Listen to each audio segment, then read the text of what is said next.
We are seeing one of the strangest global events of our lifetimes. Power companies in the USA, Canada, Europe, Japan, and who knows where else, who have no business other than to safely deliver utility services to us, have been enlisted by some global agenda to install radiation-emitting surveillance devices on our homes that they are calling smart meters. The reason that this is so strange is that even after we have told them that these devices are dangerous, harmful, unlawful, and invasive, they flatly ignore us and continue to attempt the installations as if we were speaking to a hole in the ground. We know now that our power companies were perfectly aware of the problems with these meters from the beginning, and they even developed and planned strategies to withhold information about the meters, to install the devices without our knowledge or consent, to lie to us about what the digital meters are and what they do, and refuse to provide verifiable answers to questions about those meters. They could not have sent a more clear signal that the meters are not in our interest. Our power companies have allowed themselves to become partisans and to become enemies of their customers' health, safety, and privacy in some strange and new program to collect data and possibly harm everyone who has a utility meter. The new digital meters are designed to do things utility meters don't need to do, and power companies refuse to explain why they are so determined to push this on us.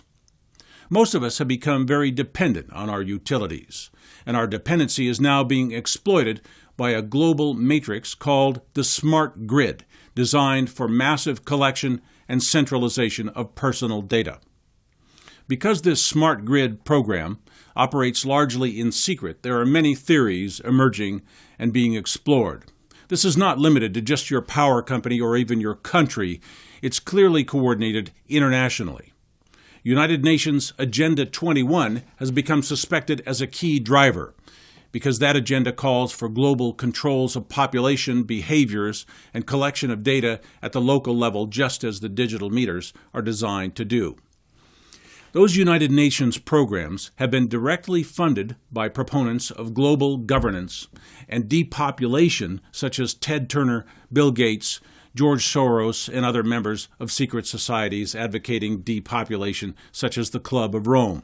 Again, this is currently largely rumor and speculation, and we certainly need more facts to fully understand the bizarre experiment of invading private homes all over the world with high-tech monitoring devices posing as utility meters.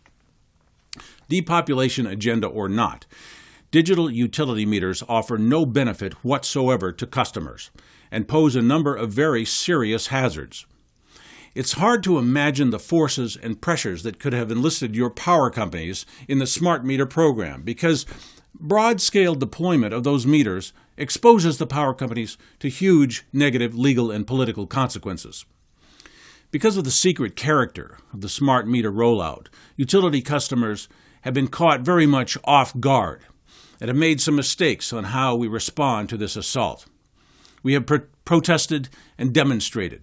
We have pleaded and argued with the utility company to remove the meters. We have asked the utility company to provide solutions, assuming they would want to. We have failed to recognize that the problem is much larger than mismanagement of a utility company. We have a determined public enemy at a level above our utility companies. The power company is a low or mid-level player, and they are playing on the wrong side. This forces us into a different relationship with our utility companies. You don't negotiate with criminals. You don't let them commit a little bit of crime along with an essential public service. Crime is crime. The only thing that crime calls for is enforcement, and unfortunately, as is so common these days, none of our public agencies seem to be willing or able to enforce safe utility metering for us, and we have no choice but to enforce for ourselves. Enforcement is very different from petitioning an institution for better service or responsible conduct. We must let go of our consumer mentality and adopt the mentality of an enforcer. Enforcement means force. It means command. It means using leverage, strategy, and power in a targeted way against a determined opponent. If you want your home in the future to be free of excess electromagnetic radiation and monitoring devices, there are some strategic and targeted strategies that I can suggest. First, never compromise with a violator.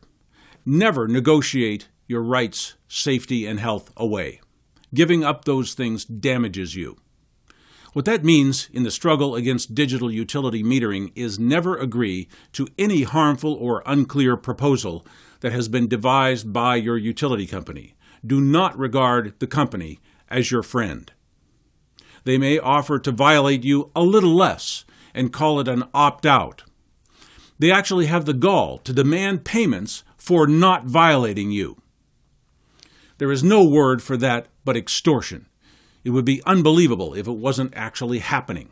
In California, in February of 2012, Pacific Gas and Electric and the California Public Utilities Commission decided, without any consensus from or even disclosure to most utility customers, that all Californians should pay a large fee up front and monthly fees forever for the privilege of not having a more expensive electric meter that emits cancer-causing radiation and conducts surveillance on private activities inside the home. Never before have these utilities and regulators lost their reason and common sense to the point where they have attempted to charge people for not having something. The logic is amazing. I guess this is what they're thinking. They expect to make huge new revenues by charging you for what they call time of day usage. Because their meters will be spying on your daily and hourly energy consumption behavior, they can attach fees and penalties to behavior they deem to be undesirable. If you refuse to accept the smart meter that enables them to raise all these fees, they want a way to get the revenues anyway, by simply charging you fees for not having the meter. And amazingly, regulators failed to see the plain criminal idiocy of such a scheme. This represents a major new paradigm in the exploitation of utility customers. It's astonishing that utility companies and regulators even imagined they could get away with such an assault on the basic rights of utility customers, and to presume that no one would resist, object, or hold them accountable for violating the public interest in such a blatant and contrived way. Public officials and utility administrators can be imprisoned for this if we and our justice system step up to the task. So that's the first strategy. Never accept any shady, half-criminal opt-out offer from your power company. The next strategy is even more powerful. Basically, it is collecting evidence. Evidence is what wins in a legal conflict. Many people are experiencing sudden and unusual health problems, going on for weeks or months, only to realize they started on the day the smart meter was installed. If a digital meter is ever installed on your home or workplace, keep a diary of all the changes in the occupant's health from the day that meter is installed. Write down the time, the day, the name of the victim, and the description of the symptoms or problems. Just from doing a few videos on smart meters, I've received many dozens of calls from people with horror stories about their digital meters. The story usually goes something like this. My kids and I were getting sick. The doctors couldn't figure out what was causing it. Then we realized it all started at the same time they installed our smart meter. Headaches, nausea, insomnia, lack of concentration, heart palpitations, mood swings, depression, confusion, poor performance at work or school, sick days, lost jobs, family dysfunctions and conflicts, disintegrating relationships.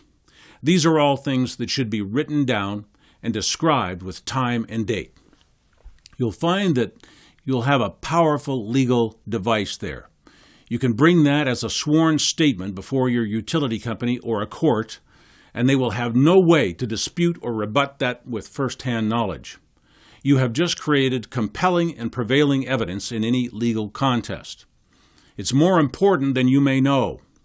Without that diary, you have little or no recourse against the costs to your health and your family that a digital utility meter may cause. Simply having that record gives you the legal power and advantage to leverage the future your way and to defeat the violator. the power company who thinks it doesn't have to listen and respond to your demand for safety, health, and privacy. The public is awakening to this issue. Our opinions and our voices are changing the political equation in the digital meter invasion. But this is no small program, and we will have to be heard. All of us will have to be heard if we wish to protect our health, safety, and privacy. That's the strategy for now. Refuse the installations, refuse the opt-outs, and keep records of any problems the digital meters are causing you. Those are the best protections we can have right now that I could think of. In an odd way, this digital meter problem is a helpful signal. It is clear now that we need to take action to get electromagnetic radiation and institutional surveillance out of our lives.